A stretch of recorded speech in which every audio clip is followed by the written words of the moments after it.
Muito boa tarde para você, e hoje é dia 6 de maio de 2025.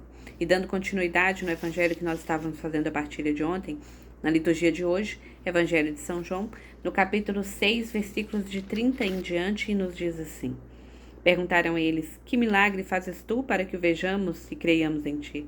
Qual é a tua obra? Nossos pais comeram maná no deserto, segundo o que está escrito. Deu-lhes de comer o pão vindo do céu. Jesus respondeu-lhes: em verdade vos digo, Moisés não vos deu o pão do céu, mas o meu Pai é quem vos dá o verdadeiro pão do céu. Porque o pão de Deus é o pão que desce do céu e dá a vida ao mundo. Disseram-lhe: Senhor, dá-nos sempre este pão. Jesus replicou: Eu sou o pão da vida. Aquele que vem a mim não terá fome, e aquele que crê em mim jamais terá sede. Palavra da salvação. Meus irmãos, e veja bem que o próprio Cristo agora, ele diz claramente, abertamente, como ele sempre fez, mas ele é muito categórico em dizer: eu sou o pão do céu. E aquele povo que estava procurando ele, porque foi saciado, uma grande multidão que o procurava, porque foi saciado, ele havia alimentado na multiplicação dos pães. E Jesus já tinha dito: não me procurem por isso, mas me procurais e creiais naquele que o Pai vos enviou, que era o próprio Jesus. E aqui ele declara: eu sou o pão descido do céu.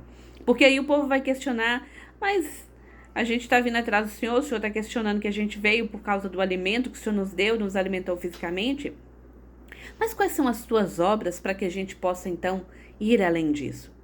E aí Jesus diz, e eles ainda contestam dizendo que, relembrando da travessia, a saída do povo hebreu, quando saiu da escravidão do Egito e era conduzido por Moisés para a terra prometida, onde corria leite e mel, que era a promessa.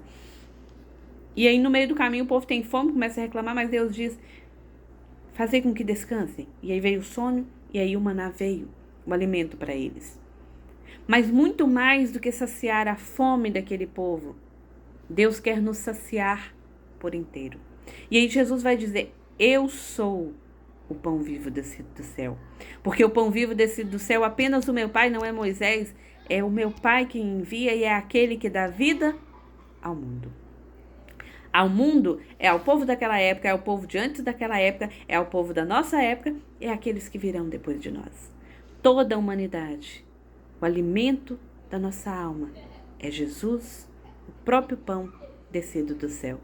E quem dera, eu e você, tivéssemos a plena consciência do momento divino, sublime que é, quando eu e você, miseráveis, pobres, pecadores, sem ter como pagar tamanha refeição, como diz a canção de Anjos de Resgate, a gente entra na fila da comunhão para receber o pão descido do céu, para receber o próprio Cristo, que, sendo eu miserável e pecadora, eu encontro ali o alimento que sacia toda a minha alma, mesmo eu não tendo como pagar. Que estando doente da alma muitas vezes, cura aquilo que o dinheiro muitas vezes não pode comprar remédio, ou não existe remédio para poder curar. Que quando meu coração está abatido, está ferido, é a cura, que é a salvação da minha alma, que dissipa todas as trevas. Imagine só que quando eu e você recebemos Jesus, uma multidão de anjos fica ao redor para adorar o Senhor, porque nós nos tornamos sacrários dele. Porque nós nos tornamos aquele que tem comunhão com o divino. E aí Jesus diz para aquele povo, ele afirma, e afirma para mim e para você hoje. Toma essa ordem para você. Aquele que vem a mim não terá fome. Será que muitos de nós não temos, ainda tem tido fome? E aí você vai se perguntar por quê? Porque a gente não foi até Jesus. Porque não basta entrar na fila da comunhão.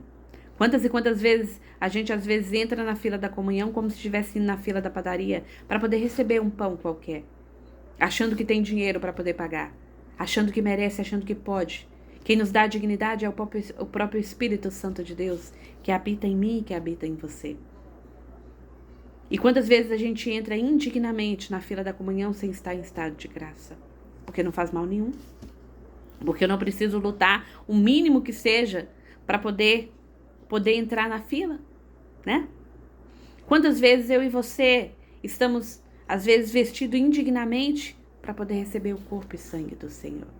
Ah, mas ainda dizem, porque o Senhor não olha para o nosso exterior. Tá, mas se você é ovelha de Jesus, também não tem que andar sem lã por aí. E ainda mais para poder ir ao encontro do rei. A gente não vai de qualquer jeito. A gente vai dignamente. A gente vai devidamente vestido, como pede, como se manda, como por quem nós iremos encontrar.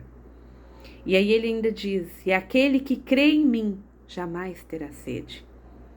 Quando a gente vai ao encontro crê no Senhor e vai ao encontro do Senhor, a gente não tem fome nem sede. E não ter fome nem sede significa a gente não se ilude com as coisas desse mundo. O inimigo tenta, e ele vai tentar muito, porque quanto mais a gente se entregar ao Senhor, mais ainda ele nos tentará. Mas nós sabemos em quem nós depositamos a nossa confiança, no Cristo. Porque aí a gente descobriu que encontrou tudo. Quem encontrou Jesus encontrou tudo. Quem compreende que encontrou o melhor amigo, o amor da sua vida, o amado de sua alma, tudo em Jesus Cristo. Tudo no Senhor. E é isso que está faltando para a humanidade. E é isso que está faltando para a gente. Quanta maldade existe no mundo. Se todos nós agíssemos, procedêssemos como templos do Espírito Santo que o somos, o mundo seria muito diferente. A situação seria muito diferente. Mas até a capacidade de amar em muitos corações já esfriou. Então é preciso que nós voltemos. A partir de hoje, meu irmão, quando você entrar na fila da comunhão, esteja bem vestido, vestido a caráter. E bem vestido eu quero dizer com uma roupa que traga decência, com uma roupa que traga realmente o proceder de um cristão. Porque eu não estou indo em qualquer lugar, eu estou indo ao encontro do rei. E eu preciso estar preparado para esse momento, não é entrar na fila da comunhão só por entrar. É estar preparado para esse momento, em estado de graça, e que o nosso exterior também esteja dizendo exatamente, condizente com o momento que nós vamos viver, que é de receber Jesus. Ele é o pão vivo descido do céu, aquele que dá a vida, o próprio Jesus. Que nós possamos reconhecer isso, que nós possamos ser amantes, adoradores de Jesus Eucarístico, e que nós possamos desejar ardentemente, não somente ao domingo porque disse que é preceito, mas que seja uma necessidade da alma. E quando falar tem uma missa, tem uma celebração, opa, tem Jesus Eucarístico. E eu preciso muito dele. Ele não precisa de mim, mas eu necessito do pão vivo descido do céu, o Cordeiro de Deus, que tira todo o pecado do mundo. Que Deus abençoe.